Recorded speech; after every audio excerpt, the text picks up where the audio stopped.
What's up, guys? And welcome back to another episode of the Magic Hour. I'm Curt. I'm Paul. And today we're going to tell you how we really feel about the movie The Joker. And we don't feel that good about it, do we? Not at all. I'm laughing because we've already talked about it a little bit. Oh, man. Actually, we talked about it last night because I was just so excited. I was just thinking about it, kept thinking about it. I got to text him. Yeah. I just had to know whether you just liked it or not. Well, I watched your no spoilers review on it, and in spite of that, I still went into the theater thinking that, with trying to be real neutral on it and give it a chance. I know you don't like Joaquin Phoenix, and I gave it a chance, though. I really did. But as I struggled through the waterboarding of this movie. The first hour and 45 minutes of the movie was as close as I would imagine being waterboarded would be like. It was so painful to watch. And I honestly, and it's been a while, I honestly thought about getting up and walking out. And had we not been doing this review, I would have. Now, I'll say that to say this. The last 15 minutes made the most sense. I'm not saying it was good. I'm just saying it made the most sense of the whole movie. Mm-hmm. It actually tied it in, but we'll get into that as we go on. So take us through this film through the eyes of Paul. Well, see, I went in thinking, knowing it was going to be bad. Well, okay, so you got to break that down. But because I don't like Joaquin Phoenix, he's one of those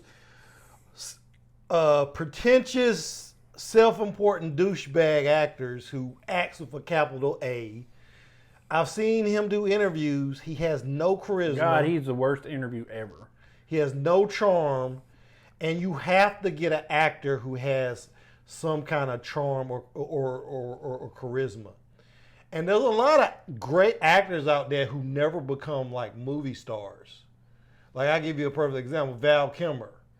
He was in Top Gun, right next to Tom Cruise, taller than Tom Cruise, more talented than Tom Cruise. You remember in The Saint, he does like 10 different characters, different accents, everything. Tom Cruise can't do that, but who became the movie star? Tom Cruise. Because Tom Cruise has charisma. And he's a Scientologist. I don't know about that. But anyway, I agree. But you know what I'm saying? I agree. But Val Kilmer is one of those actors who acts with a capital A. Now he can, if the role is written specific enough with enough good lines, he can come off like he has charisma. He did that in Tombstone when he was playing Doc Holliday. Yes, I love that role. That's one of my favorite of his of all time. But as a person, I've seen him do interviews. Other than Top Secret. Okay, I haven't seen that. But maybe he's the best example. I wasted that joke. Top Secret was a train wreck, but it's funny. Oh, okay. But so it's just like Joaquin Phoenix is one of those guys who does not have any charisma. He can act. I'm not saying he can't act, but he can only act in a serious role. He acts like a crazy person because he is a crazy person. Yeah. I mean, like you said, man, I watched some interviews with him about the Joker, and that was almost as painful as the movie. Was watching him try to make it all the way through an interview. And it's baffling to me, and I knew this was going to happen. I knew there was going to be this contingent of people that loved it, and so I started reading reviews of people that loved it, and usually their reviews all start the same way. I started noticing this pattern. The reviewer would say, "Now, I'm the type of person who usually doesn't like comic book movies, but I like this film," and it's like that's exactly the point. People that don't like comic book films, self-serious critics who love Scorsese's early work, because this is basically a retelling of Taxi Driver. Yes. In fact, the director has said it. Todd Phillips has said, in fact, I think Scorsese might have even been a producer or something on this film. He was involved in some way because he got the script sent to him. Yeah.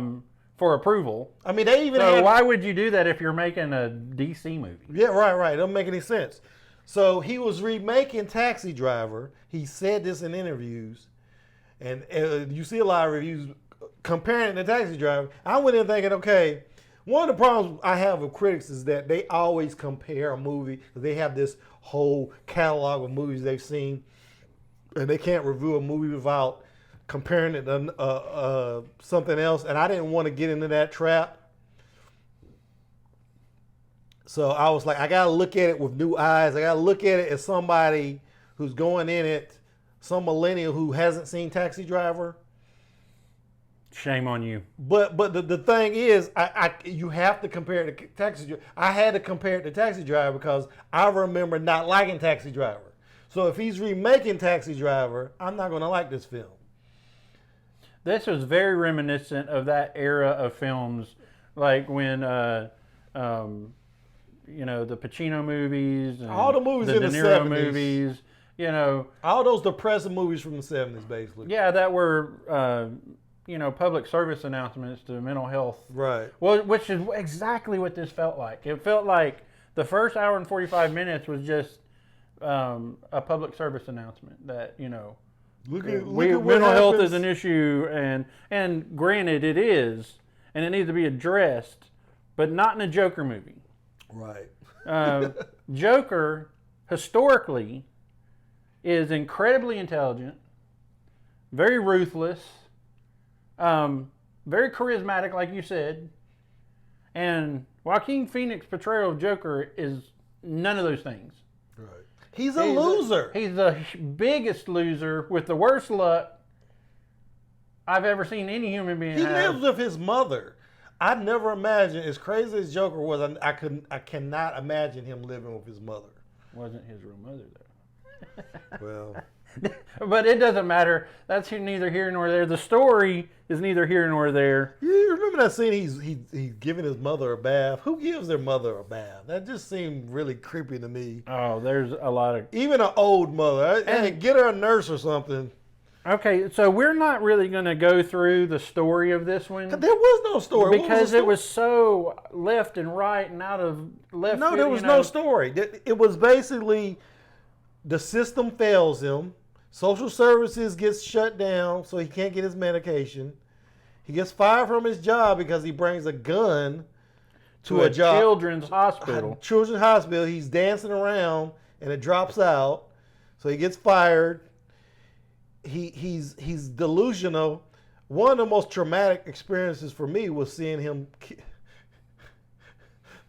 Well, before I say this, I wanted to set up this joke. They're obviously setting this movie up for Oscar attention. Who do you think, if anybody in this film should get an Oscar, who do you think should get an Oscar? The girl. Oh my God, okay, you killed my joke. Oh, I'm sorry. You thought I was going to say Joaquin? No. That's my thing. Seeing her. He probably will. He probably will. Because this was like a critic-loved movie. I don't know. They don't. I don't think they normally give Oscars to. They're not going to give an Oscar to a guy. Well, actually, did he get a? I think he got, did he get an Oscar posthumously for Dark Knight? I think he did, didn't he? They usually don't. I don't know. I don't have that information. I can look it up, but that's the only thing going against. What the director has said that they slapped Joker on the movie because they knew they could get it made if they slapped Joker as a title, even though it has nothing to do with Joker, really. But yeah, my point was they tied the Waynes into it roughly. They actually... Well, let me get back to what I was saying, though, about Zazie Betts.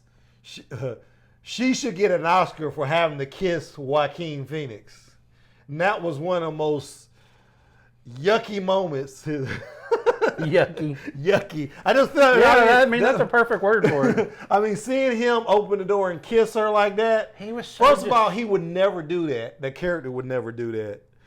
And second of all, why would you do that to one of the most beautiful women in the world? I mean, she really is. If you looked at her face, she is gorgeous. Yeah, her features are perfect. And I just felt like the fact that she actually was able to sell that moment, oh, she should get an Oscar for it. Best supporting actress who did not throw up during the scene. Because he looked horrible in his film. He had lost all this. Like I said in my No Spoilers review, I thought he was like in his 50s or something. But he's not really like 45. Yeah, he's younger than me. He's aged terribly. You talking about? Go ahead and say what you were going to say. I was just saying that they did loosely tied the Waynes in.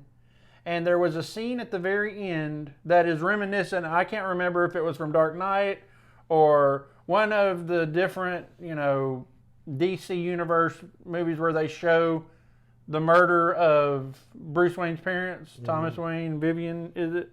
Martha Wayne. Martha. You should know that from Batman. I should. I know. Super fans, don't kill me. Anyway, that scene was almost identical to one I've seen somewhere. I can't remember if it was Gotham or what it was, but beyond that, and him showing up at the Wayne's mansion because he thinks that Thomas Wayne is his illegitimate father. But he comes to find out that he's been adopted by his mother because his mother was crazy. Yeah. And spent time in an insane asylum. He had spent time in an insane asylum when he was younger. It was just all over the place, man. It was like... Yeah, that whole plot with Thomas Wayne, him thinking he was Thomas Wayne's son, that could have been interesting if it had been true, but then you just find out, oh, no, his mother's just crazy. So, yeah, it was... That would have been more interesting, though, if he was, and he had manipulated the system to make her seem crazy, or if they would have pursued that avenue. There was a lot of things that I thought they were going to do that it ended up not going anywhere. I thought, particularly one of the places where I thought that, they're going to do the Joker thing with this little plot point.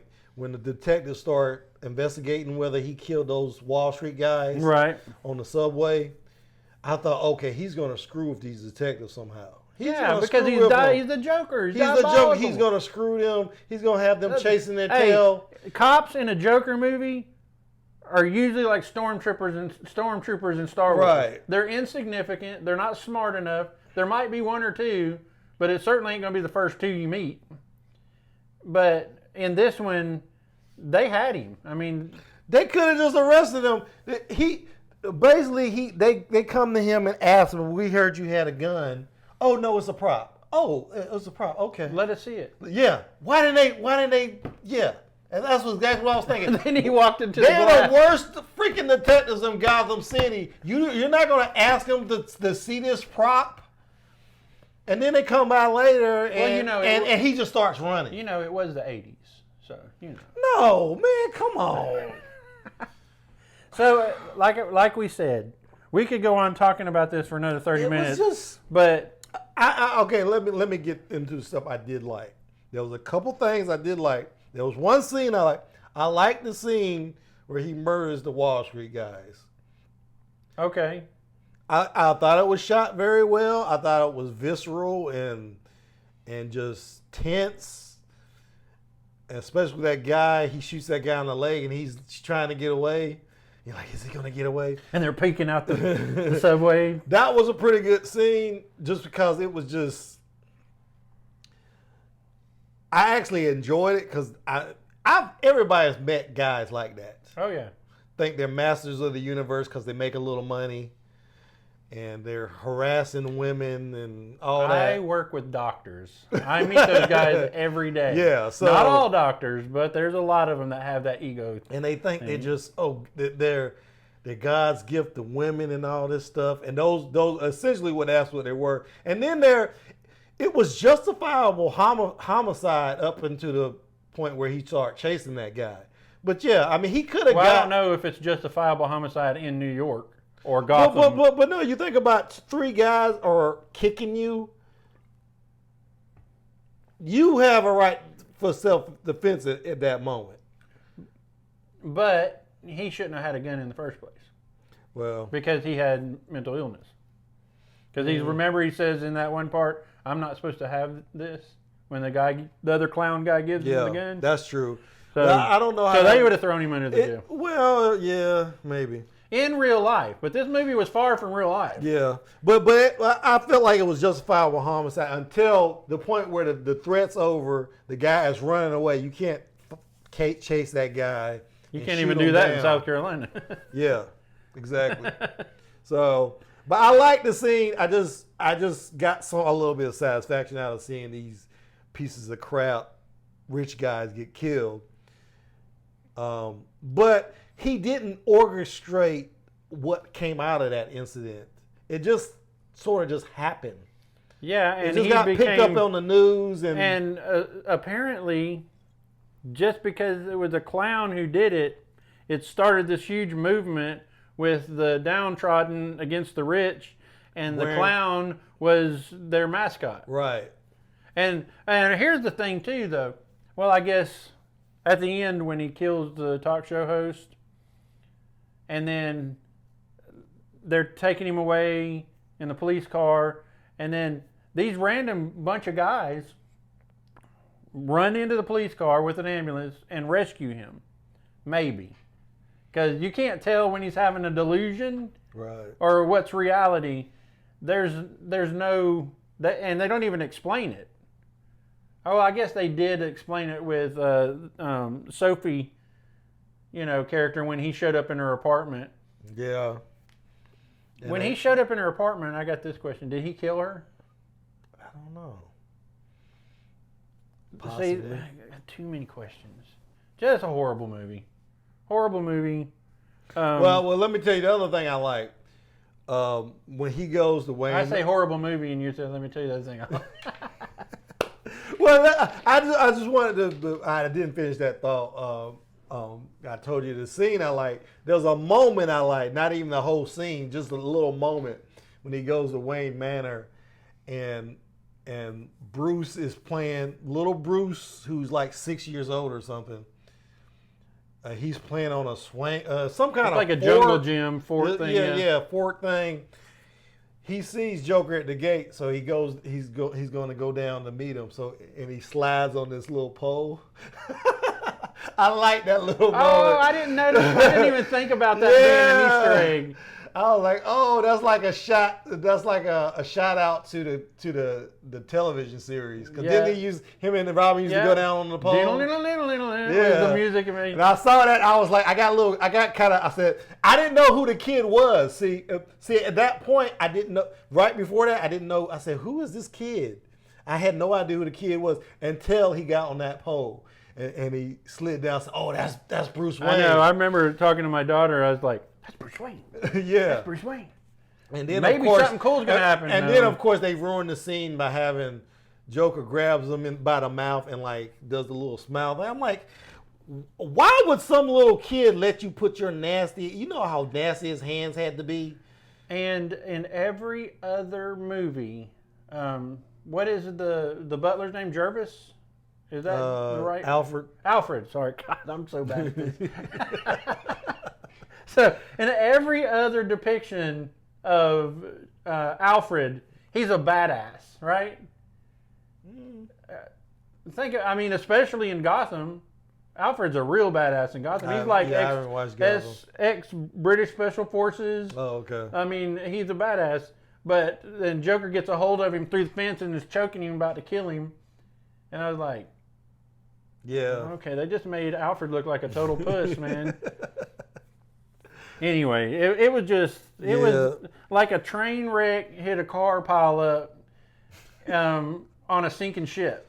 That's how bad it was. And it's sad because it's gonna make $400 million. But don't take our word for it. Go see it if you want. Yeah, I mean, what I would recommend, wait for it to get on Netflix. I mean, I would not waste your money on this. Mm-mm. There's no reason to see this in the theater. There's really no reason to see it, but yeah, I mean, but if you got, I mean, if I did not do this show and I saw this review, I'd still want to see it just because it's the Joker. It's the Joker. Or it can't be near as bad as they're saying. Yeah. But I'm just saying, if you're one of those people who you've got to see a movie called The Joker, just wait for it to come on Netflix. Don't waste your money on it. You already have a Netflix subscription. Just wait for it. You're gonna be.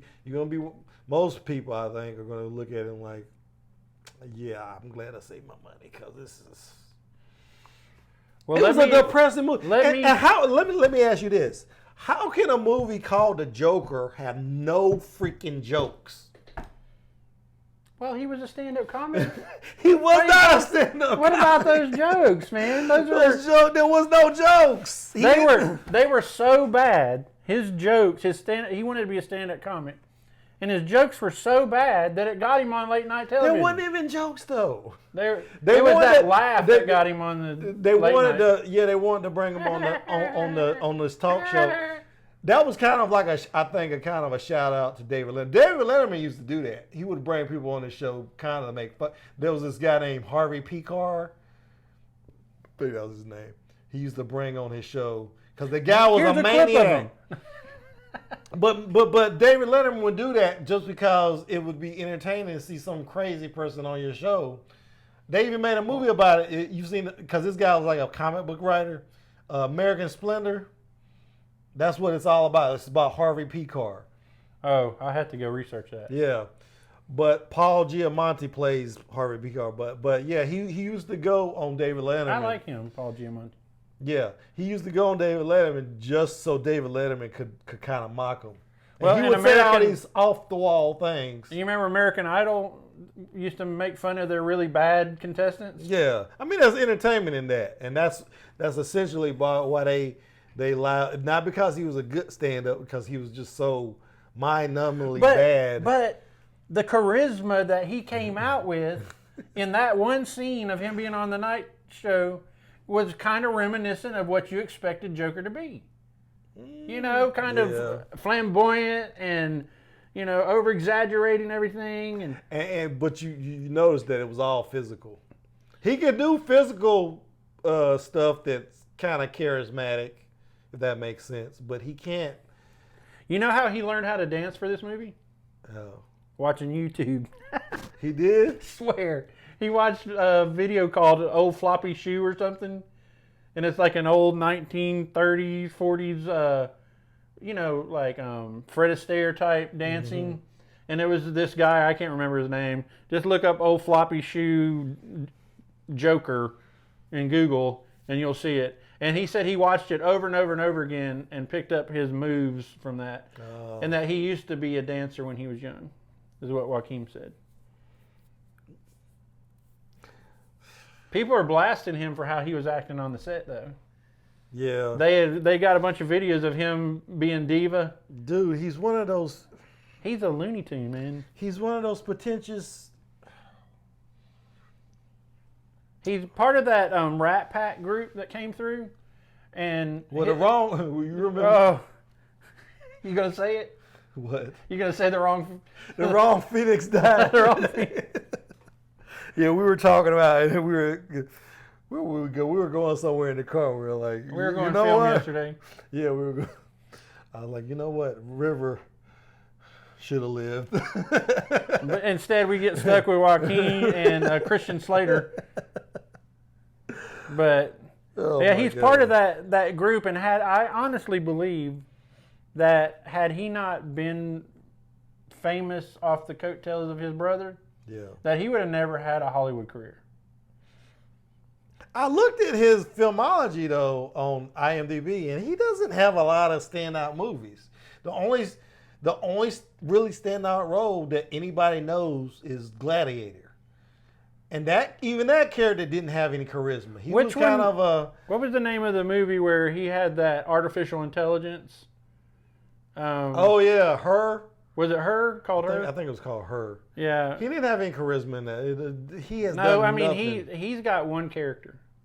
He's one of those actors that has I actually like that movie, but it was not because of him. I like the whole... They told a good story. It was a good story. But... That's why, I mean...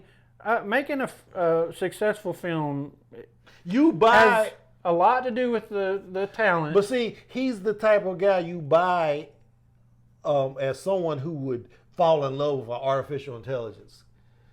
Because he can't make a connection with a real human being. And I think that's how he is in real life. Right. Too. He's essentially playing himself in these movies. Is that acting? That's a good question. Is it acting? Is it acting? It's not acting. If you're playing yourself, if you're being yourself, are you acting? I don't think so. No, yeah, that's a good point. But anyway, this is going to be the first movie that I give this score to. What's the score? A 1. I give it a big FU. Oh God! I wish I had thought of that. You can't have all the moments. But anyway, what are you going to give it? I give it a 1. That's funnier than anything in that movie. Yeah. That's a genuine laugh.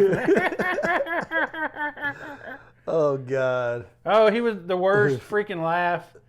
And he had this condition. He had a condition. He had this condition where, and I watched an interview and they were talking about how with this condition he carried this little card around. Right. Because he had this uncontrollable fits of laughter.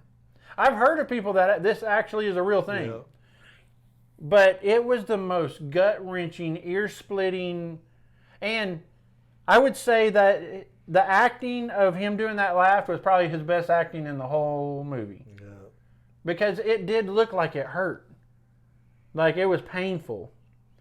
And the whole movie was painful for me. And then they throw that laugh on top of it. And like I said, it had to be close. Never been waterboarded, but this had to be close. Right. Anyway. Oh God. Well, let's not waste any more time on this piece of garbage. We appreciate you guys coming by and spending this time with us while we tell you how we really feel. Like to thank the subscribers. Go ahead, subscribe, hit that bell so you know. Subscribe and comment, people. Yeah, let us know what's going on, what you think. Comment. Well, they make it this far in the video. Yeah, if you're around this line and you haven't commented, then we need to have a talk. That's all we got for today, and we will see you when we see you. Bye. Thanks for watching.